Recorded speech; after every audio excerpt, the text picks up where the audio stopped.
하니까 이제 25년도 시작했잖아요. 우리가 할 수 있는 모든 것을 다 여호와께 맡기자. 네. 우리가 할 수 있어도 우리가 하는 게 아니라 다 하나님께 맡기고 하나님 뜻에 우리를 순종하며 살자라는 뜻으로 제가 오늘 잠언 16장 1절에서 3절 말씀을 택했습니다. 너의 행사를 여호와께 맡기라입니다. 만사여의란 말이 있습니다. 그 말을 뜻을 풀이하면 모든 일이 마음에 원하는 대로 된다라는 얘기입니다.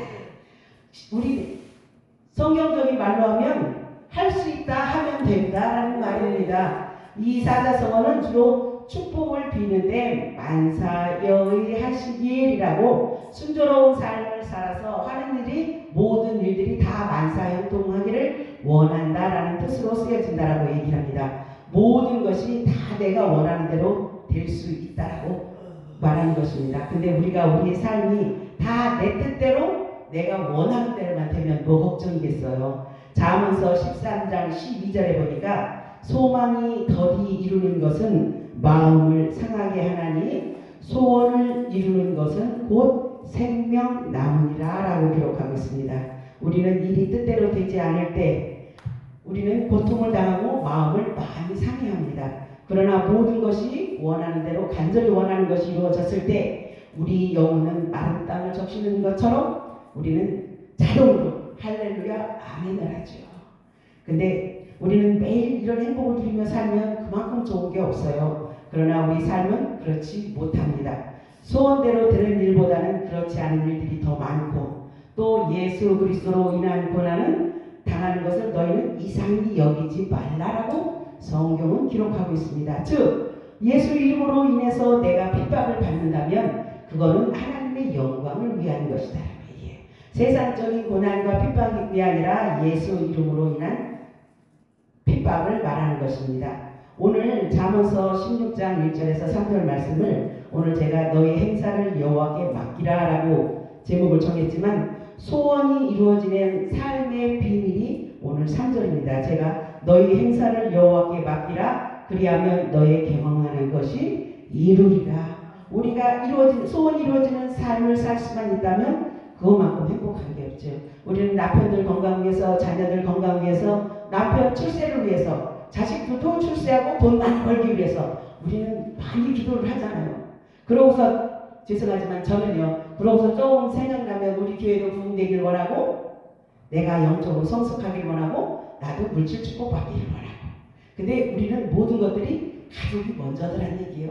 근데 하나님께서는 하나님을 먼저 생각하고 하나님께 모든 것을 맡기라라고 얘기합니다. 너의 경영하는 것, 즉 마음에 원하고 계획하는 것들을 여호와께 맡기면 하나님께서 다 이루어지신다는 말씀이 오늘 잠언서 16장 1절에서 3절에 있는 말씀입니다.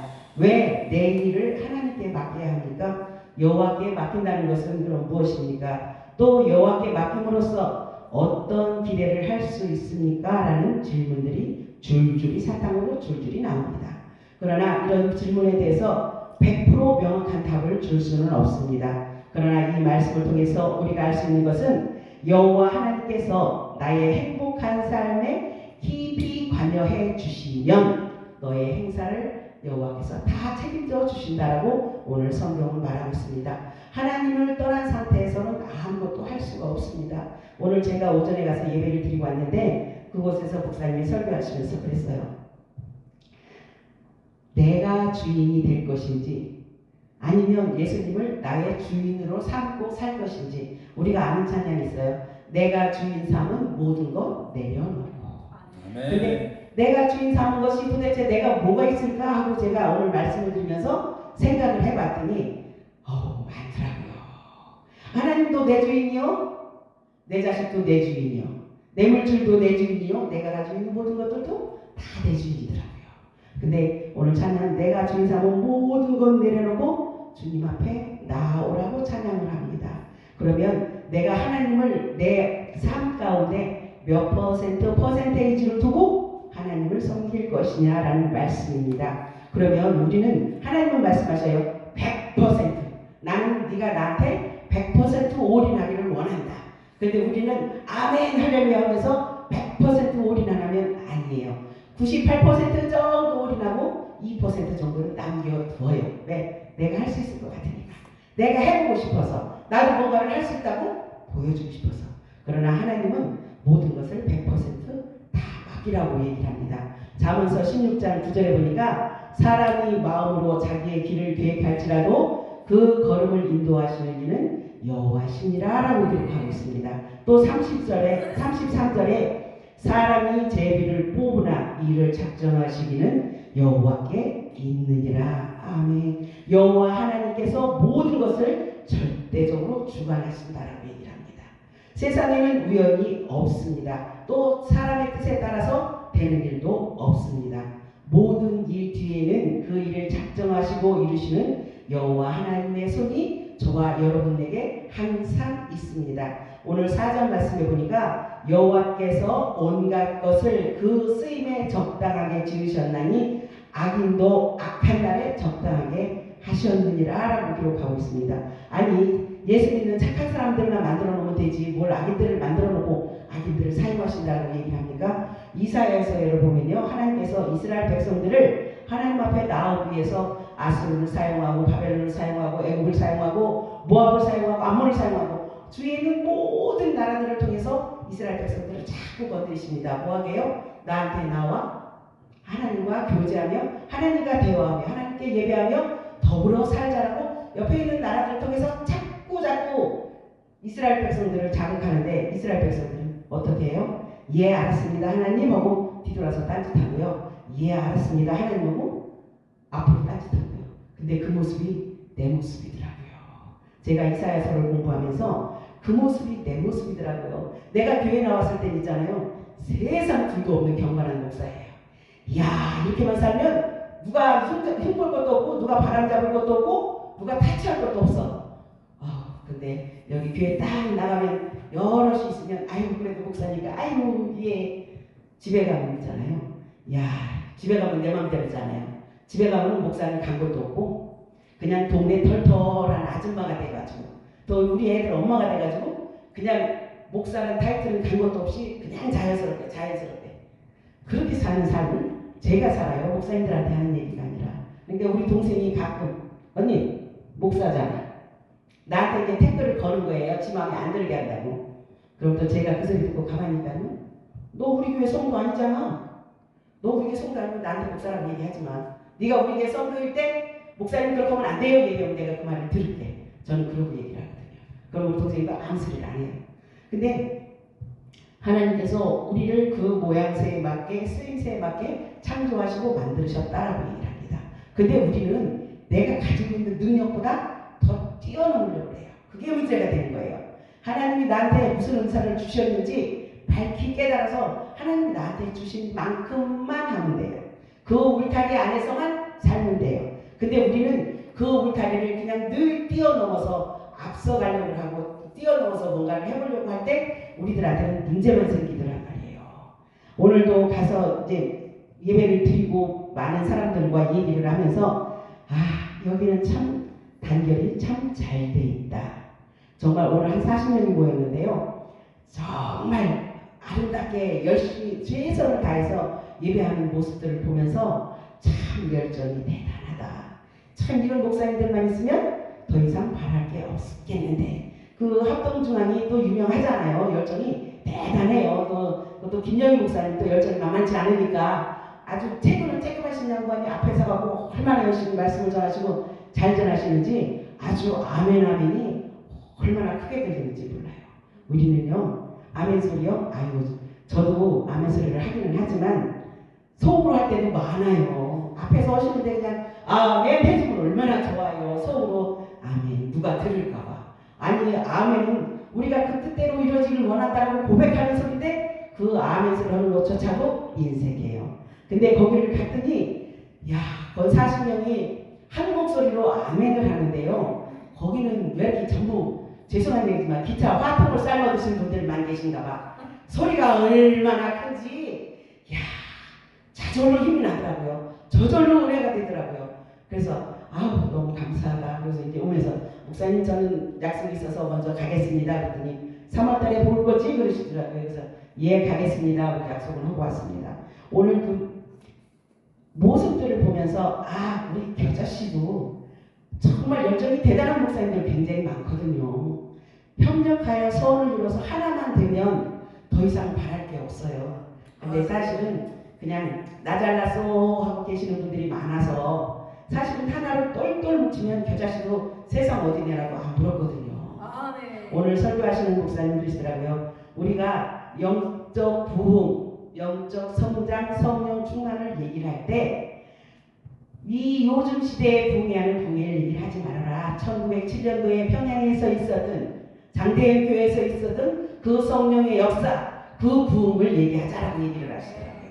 그러면서 길선주 목사님하고 다른 목사님들이 장대현 교회에서 얼마나 헌신하고 수고하셨는지에 대해서 얘기하면서 저들이 얼마나 서로 협력하고 선을 이뤘는지에 대해서 얘기를 하시더라고요. 그래서 그래, 협력하여 선을 이루라는 건 우리 입술에만 가지고 있지 말고 우리가 주어져 있는, 우리가 몸담고 있는 공동체에서도 함께 협력하여 선을 이루면, 그 목사님 그러시대요. 우리가 할 일은 아무것도 할 게 없다. 우리는 뭐예요? 협력해서 선을 이루면 나머지는 누가 해요? 하나님이요. 하나님이 하시니까 우리는 그냥 협력하여 선을 이룹시다 라고 얘기해서 오늘 제가 오늘 말씀의 은혜를 많이 바꿨습니다. 누가복음 12장 6절에 보면 참새 한 마리조차도 하나님께서 기억하신다라고 기록하고 있습니다. 그 다음에 마태복음 10장 29절에 하나님께서 허락하지 아니하시는 땅에 떨어지는 것도 없다라고 기록했습니다. 이와 같이 아주 사소한 것들을 포함해서 길거리에 굴러다니는 돌조차도 하나님의 손을 벗어나서는 아무것도 할 수 없음을 다시 한번 깨닫게 합니다. 또 오늘 1절 하반절에 보니까 말의 응답은 여호와께 있다라고 기록합니다. 우리의 마음의 소원은 언제나 하나님에 대한 기도로 표현돼야 합니다. 즉 내가 원하는 것이 있으면 그것을 하나님께 바라고 기도해야 하는 것입니다. 저기 예전에 나왔던 찬양 중에 가사가 원하고 바라고 기도합니다라는 찬양이 있습니다. 그 찬양을 처음에 배우고요. 지금 멜로디가 생각이 안 나서 제가 지금 부를 수는 없지만 그 찬양을 처음에 배우고요. 그렇지. 원하고 바라고 기도합니다. 우리는 그냥 기도하는 게 아니라 내가 원하는 것, 내가 하나님 앞에 바라는 것들을 하나님 앞에 기도하면서 아뢰다라고 얘기를 합니다. 하나님을 향한 기도로 표현되지 않는 마음의 소원은 무용한 것이다 라고 얘기합니다. 실제로 사람들은 마음속에 원하며 경영하는 것이 많이 있으면서도 좀처럼 하나님 앞에 나아가 기도하지 않습니다. 잠언서 19장 2절에 지식이 없는 소원은 선하지 못하고 발이 급한 사람은 그르친다라고 기록하고 있습니다. 또한 잠언서 1장 7절에 여호와를 경외하는 것이 지식의 근본이다. 즉 지식이 없는 소원은 여호와를 경외하지 않는 것이다. 여호와를 경외하지 않는 것은 지식이 없는 것이다. 우리 소선지서에 가면 하나님을 알지 못함으로 저들이 망한다라고 얘기하고 하나님을 알라 힘써 알라라고 얘기를 하면서 하나님이 없는 지식이 패망하는 지름길에 사는 것이다라고 기록합니다. 발이 급한 사람은 하나님의 때를 기다리지 못하고 자기가 원하는 대로 급히 달려나가는 즉 나같이 성질 급한 사람들이 얘기를 하는 거예요. 문제가 생겼을 때 하나님 잠깐만 기다려 계십시오 하고 내가 뛰어다니는 사람, 그런 사람을 오늘 잠언서에서는 발이 급한 사람이라고 얘기를 합니다. 하나님께서는 우리에게 기도하며 주님의 응답을 기다리는 대신 부지런히 이곳저곳을 쫓아다니는 사람을 발이 급한 사람이라고 얘기를 합니다. 하나님은 예전에 목사님들이 붕괴할 때 늘 그러셨어요. 기도 열심히 해놓고 기도에 올라서 기도 열심히 하고 기도 마무리에 하나님 내 기도 들어 응답하실 줄 믿고 감사드립니다. 탁 펴고 일어났어요. 가방 들고 맸습니다. 내려가야 되니까. 근데 가방 들고 뭐까지 들고 가요? 내가 올렸던 기도 제목도 다 다시 치고 내려간다고 얘기합니다. 응답 받을 걸 기도했으면 그거는 거기다 놓고야지. 왜 싸질고 내려오냐고요. 왜 싸질머지고 내려오냐고요. 제가 그러더라고요. 제가. 그러고 와서 집에 와서 그 문을 넣고 또 기도를 하더라고요. 이게 뭐야? 그럼 내가 기도를 도대체 뭐하러 갔다 온 거야? 라는 생각이 들 정도로 그렇게 되더라고요.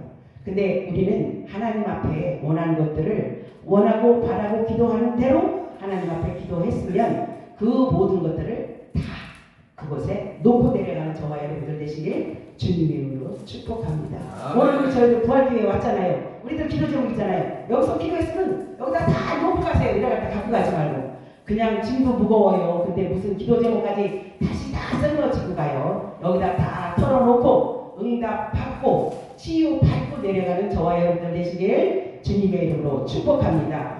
2절에 보니까 사람의 행위가 자기에게 보기에는 깨끗하여도 여호와는 심령을 감찰하시느니라. 즉 우리의 소원에 대한 응답은 우리의 심령 가운데 우리 심령이 어떤 심령에 따라서 하나님이 응답하시고 안 하시고가 달려있다라고 얘기합니다. 우리는 외모를 본다고 얘기합니다. 그런데 하나님은 중심을 본다라고 얘기를 하시잖아요. 오늘 본문에도 여호와는 심령을 감찰하신다라고 얘기해요. 야고보서 5장 16절에 의인의 간구는 역사하는 힘이 많다라고 기록하고 있습니다. 하나님께서는 우리의 겉모습에 속지 않고 우리 깊은 속을 통찰하여 보신다라고 얘기를 합니다. 우리 소위 쌩얼이라는 얘기를 많이 하잖아요. 이제 쌩얼을 말을 하자면 저도 이제 선크림까지 발랐습니다. 그리고 이제 눈썹 문신을 하고 나니까 화장을 다 안 해도 되는 거예요. 그러니까 선크림 바르고 립스틱만 바르면 화장 끝. 근데 피부가 뽀얀 분들은 화장을 안 해도 루즈만 발라도 괜찮아요. 근데 저 같은 경우는 피부가 까무잡잡하다 보니까 화장을 안 하면 대박 피부가 나요. 근데 많은 사람들이 요즘 유튜브를 보다 보면 그냥 솔직히 얘기해서 저보다 더 못생겼어요. 근데 화장을 하고 변장을 싹 하고 나면 아이고 이런 키니에 저리 가라고 이쁘고 이영에 저리 가라고 이쁘고 화장술들이 대단하더라고요. 야, 난 중국 여자분 정말 매주같이 생겼어요. 어디 하나 뭐 눈도 좋고 입도 작고 어디 하나 궁금해 하는데 화장을 해놓으니까 기미에 뺨치더라고요. 그래서 내가 아니 나 저 화장술 배우고 싶어. 제가 나 저 화장술 배우고 싶어. 저렇게 화장을 하면 얼마나 좋아. 야, 제가 그렇게 이제 한번 TV를 보면서 본 적이 있어요. 근데 우리는 쌩얼을 내놓기를 별로 좋아하지 않아요. 많은 사람들 앞에 있어서 다 가꾸고 화장을 하고 이쁜 모습들을 보이려고 애를 씁니다. 좋은 화장품과 화장 기술을 가지고 얼굴을 잘 꾸며서 자기의 비밀을 다 감추고자 합니다. 사람들한테는 감출 수 있어요. 근데 하나님 앞에는요 감출 수 없어요. 그거 얘기하는 거예요. 쌩얼은요 아이고 우리 본 모습은 하나님이 더 잘하시죠. 화장으로 가려서 사람들 앞에서는 이쁘게 한다고요? 집에 가면 아니잖아요. 그래서 제가 그랬잖아요. 아이고 여기 교회 나오고 집회에 나오면 그냥 목사니까 아주 거룩한 척 이런 척 혼자만 잘난 척 그러고 있다. 집에 가면 그 모든 것 다 내려놓고 그냥 원래 내 모습 내가 생긴 모습 그대로 그런 모습들을 가지고 있는 경우가 많습니다. 우리는 하나님 앞에 눈 가리고 아웅한다라고 얘기를 하죠. 하나님 앞에 우리가 숨으려고 해도 어린애들하고 소꿉장난 해보세요. 어린애들은요 안 숨어요. 어디만 숨겨요? 얼굴만 숨어요. 머리만 쳐갖고 엉덩이는 방울씨는 다 쳐든 채로 다 숨었다고 찾으라고 얘기를 합니다. 그런데 하나님 앞에 그 어린이들도 우리 앞에서는 어쩔 수 없는 거지만 우리가 하나님 앞에 나를 숨기고 나를 가다듬고 나를 어쩐다 할지라도 하나님께서는 우리의 심령에서부터 모든 것을 나보다 나를 더 잘 아시는 분이기 때문에 하나님 앞에는 숨길 게 없다라고 말씀합니다. 예레미야 17장 9절에 보니까 만물보다 거짓되고 심히 부패한 것이 마음이라 누가 능히 이를 알려라고 기록하고 있습니다. 우리는 자주 깨끗해 보이는 자신의 행위에 속아서 그 속에 심한 마음의 부패를 깨닫지 못할 때도 있습니다. 내 안에 어떠한 것들이 잘못되어 있는지 어떠한 것들이 부패되어 있는지 그냥 알지 못하고 넘어갈 때도 많다는 말씀입니다. 오늘 16장 25절에 어떤 길은 사람의 보기에는 바르나 필경은 사망의 길이다 라고 기록해 놓고 있습니다. 예전 현대그룹의 정부를 세운 고 정지영 회장에 관한 예화가 있어 제가 적어가지고 왔습니다. 1952년 12월에 미국의 아이젠하워 대통령이 한국을 방문하여 부산에 있는 유엔군 묘지를 방문할 예정이었습니다. 이에 미군은 묘지에 조경 공사를 할 계약자를 구하면서 그 묘지에 푸른 잔디를 깔아줄 것을 요구했습니다. 그런데 아이젠하워 대통령이 대한민국에 방문했을 때가 1952년 12월입니다. 잔디가 있어요? 없습니다. 지금 같으면 인조잔디라도 있지만 1952년도엔 없었습니다. 하지만 한겨울에 푸른 잔디를 구할 수 없었습니다. 그런데 정주영 회장은 어떻게 머리를 썼냐면 정주 회장은 12월달 되면 보리가 싹이 나잖아요. 보리가 파릇파릇하게 올라와 있습니다. 이제 막 자란 파란 싹이 나오고 있는 보리밭을 통째로 사들여서 잔디 대신 보리 이상으로 유엔군 묘지를 푸르게 덮었습니다. 대통령은 그것이 보리인 줄도 모르고 묘역에 와서 헌화하고 돌아가고 미군은 매우 만족해하며 계약한 것보다 훨씬 많은 돈을 지불했다라고 기록하고 있습니다. 그러면서 이것이 정주영 회장의 성공 신화들 중 하나라고 얘기하면서 이러한 보리 새싹들은 말라 죽었습니다. 그러나 저들은 겉으로 보기에는 푸르르 생명이 있는 것처럼 보였습니다. 정주영이 회장이 그렇게 하면서 한 시간을 그 사람들에게 보여주기 식으로 보리싹을 갖다 깔음으로 인해서 아이젠하워 대통령은 그게 잔디인 줄 알고 즐거운 마음으로 돌아갔고, 또 그쪽에서 원하는 것들을 아마 그 보리 이삭을 하지 않고 잔디를 깔지 않았으면 아이젠하워 대통령이 어떻게 나왔을지는 또 모르는 부분이에요. 근데 정주영 회장이 기지를 발휘해서 보리 새싹을 깔므로 인해서 저들은 돌아가서 계약한 것보다 더욱더 많은 사례를 했다. 그것이 정주영 회장의 성공 일화다. 우리는 우리에게 문제가 생겼을 때 어떻게 할 것이냐 제야죠. 오늘 3절에 보니까 너의 행사를 여호와께 맡기라. 그리하면 너의 경영하는 것이 이루리라라고 기록하고 있습니다. 모든 일에 있어서 성공의 비결은 여호와 하나님께 맡기는 것입니다. 하나님께서는 나를 위해서 은혜로 그것을 이루어 주십니다. 하나님께 맡기고 나는 아무것도 하지 않으면 무책임하고 이기적이 아닌가라고 물을 수 있습니다. 그러나 그렇지 않습니다. 우리가 하는 것은 하나님을 믿고 하나님께 모든 것을 맡기는 것을 얘기합니다. 아멘. 우리가 믿을 때 맡길 수 있는 거예요. 우리가 못 믿으면 못 맡겨요. 박성자 목사님이 이 강단을 비우면서 어느 목사님을 나 있잖아 목사님 나 주일날 교회 없어 그러니까 여기 좀 주일날 하루만 맡아서 좀 하루만 설교를 해줘. 아무한테나 맡기겠습니까? 아니요, 절대 그럴 수 없습니다. 절대 그럴 수 없어요. 아무한테나 맡기는 게 아니에요. 사실은 이 강대상을 이제 봉사들이니까 이렇게 자유롭게 왔다 갔다 하면서 아무나 쓰지요. 사실은 이 강대상은 저는 함부로 내주는 거 아니라고 생각하는 사람 중에 하나입니다. 함부로 세워서도 안 되고 함부로 내줄 수 없는 부분이 이 자리예요. 제가 연구원 2학년 때 강도사잖아요. 어느 이제 교회를 갔는데 담임 목사님도 허락도 하는데 우리 동기 하나가 강대상에 턱 거기 올라가더니 강대상에서 이러고 저러고 얘기를 해서 내가 강도사님 내려오세요. 내가 그랬어요. 그랬더니 왜? 아니 그 교회 담임 목사가 있는데 담임 목사가 허락을 안 했는데 왜 올라가지 마세요. 내려오세요. 했더니 아니 강도사라 강단권이 있어서 괜찮아요. 그래도 그거 아닙니다. 담임 목사 허락받고 올라가세요. 그래서 올라갔습니다. 그래서 이제 허락받고 올라갔습니다. 허락받고 올라갔는데 중요한 건 그 강사님은 얼마나 잘났는지 예배를 끝나고 나니까 축도를 하고 앉았네. 강도사는 축도권 없습니다. 강도사는 축도권 없어요. 사실은 이 강단권만 주어지는 거예요. 강도사는 축도권이 없습니다. 전도사들도 사실은 이 강단에 있으면 안 되는 거예요. 전도사들은 이 앞에 서야 되는 거예요. 이 자리에 서면 안 되는 거예요. 그래서 그때 내가 그걸 보고 충격을 먹고 그 다음 예배를 드릴 때 강단권이 어떤 것이고 축복권이 어떤 것이고 한번 제가 한번 설교를 한 적이 있습니다. 몰라서 그래요. 안 가르쳐줘서 그래요. 안 배워서 그래요. 강단권이 있으면 모든 것이 다 되는 줄 알기 때문에 그래요. 근데 우리는 하나님의 은혜라고 얘기를 합니다.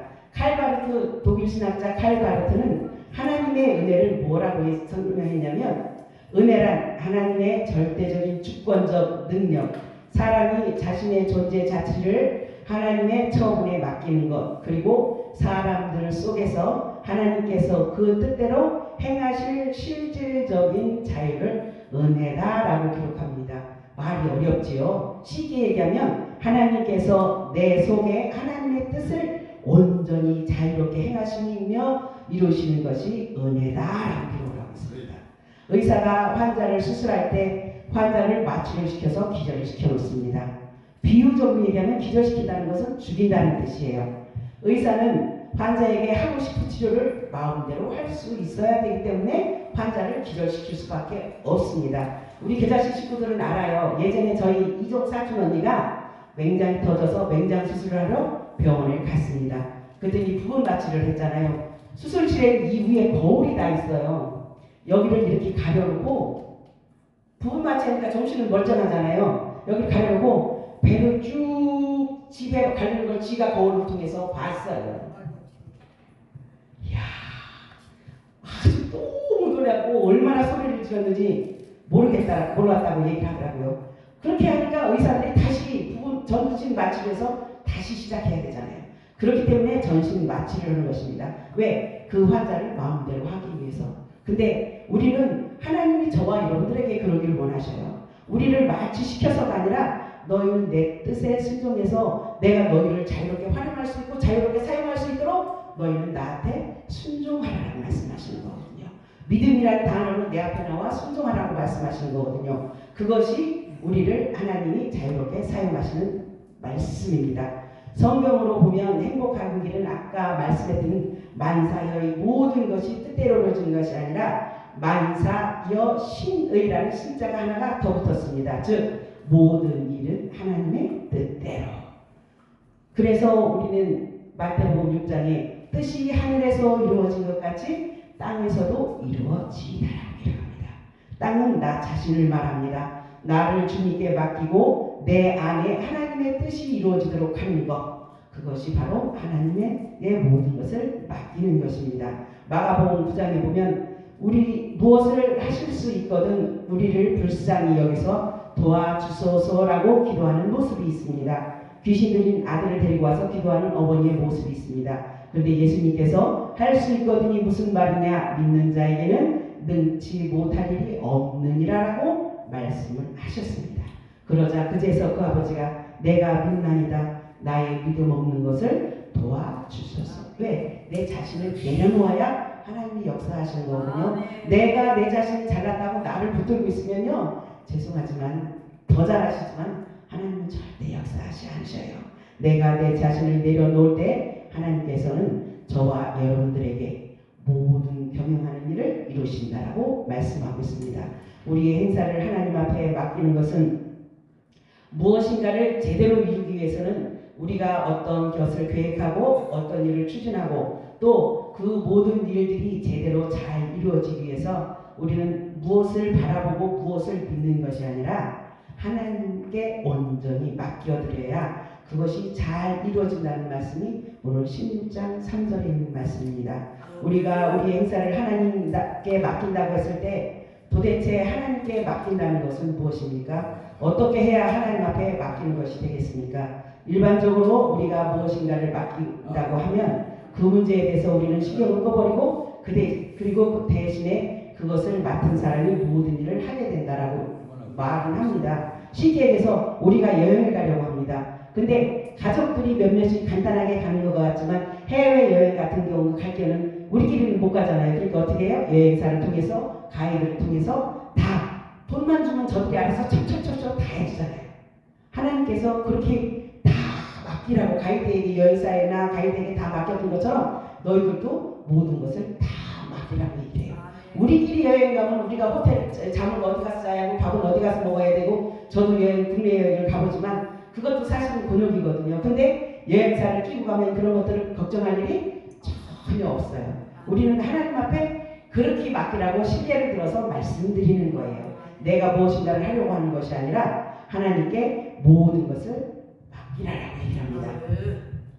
옛날 중국에 형남이라는 작은 나라가 있었습니다. 그 나라의 왕 고종이는 그의 아들 고보욱을 분별 없이 기여해서 그가 원하는 것은 무엇이든지 해주고 그가 무슨 짓을 하든 책망하지 않았습니다. 말하자면 고보욱은 만사여의한 삶을 살았습니다. 결국 그 아들은 그 어떤 사람의 말을 듣지 않을 정도로 버릇이 없어졌습니다. 그래서 이를 본 사람들이 만사여의가 아니라 만사휴의라고 기록했습니다. 그 왕은 그가 그 나라의 왕이 되면서 그 나라는 망했습니다. 빌립보서 2장 10절에 너희 안에서 행하시는 이는 하나님이시니 자기의 기쁘신 뜻을 위하여 소원을 두고 행하게 하시나니라고 기록하고 있습니다. 나의 소원을 부인하며 하나님의 기쁘신 뜻을 마음에 영접하고 이를 위한 새로운 소원을 갖게 하는 것이 구원입니다. 이 소원은 하나님께서만 이루어 주십니다. 내가 모든 주권을 하나님 앞에 맡길 때 우리는 어떠한 삶을 살 수 있습니까? 내가 뭔가를 해보려고 그러니까요. 그때 당시는 해결되는 것 같지만 돌아서면 그 문제가 또 돌아오고 돌아서면 그 문제가 또 돌아오고 그러더라고요. 그래서 지금은 그냥 338장 천부여 의지 없어서 손 들고 옵니다. 아버지 그냥 나를 아버지 뜻대로 아버지 마음대로 하소서라고 고백을 하니까 내 삶이 즐거워졌어요. 그러고 나니까 우리 자녀들이 변하기 시작했어요. 그러고 나니까 어떻게 해요? 나도 변하죠. 나도 변하죠. 애들이 하는 모습들을 보면서 우리 애들이 삼남매가 참 착한데 한동안은 곁으로 이렇게 가더라고요. 보니까 내가 하나님 앞에 온전히 맡기고 살지 않은 거예요. 지금 하나님 앞에 온전히 맡기고 사니까 하나님께서 저희 아이들을 만져 놓으셔서 정말 하나님 뜻이 무엇인지를 다시 한번 깨닫는 시간이었어요. 제가 말씀 준비하면서 하나님께 맡긴다는 거, 즉 내가 가지고 있는 모든 짐을 하나님께 맡긴다는 거, 즉 우리는 그 문제에 대해서 다시 염려할 필요도 없고 그 문제를 손댈 필요도 없고, 왜냐하면 하나님이 하시는 일에 우리가 손을 대면 그 일은 잘못되죠. 우리가 행하는 것과 하나님이 행하시는 것 사이에 충돌이 있는 것은 아닙니다. 우리가 신앙생활하면서 가장 기본적으로 해야 될 것, 즉 하나님의 주권과 인간의 자유의지가 서로 충돌하지 않는다는 것입니다.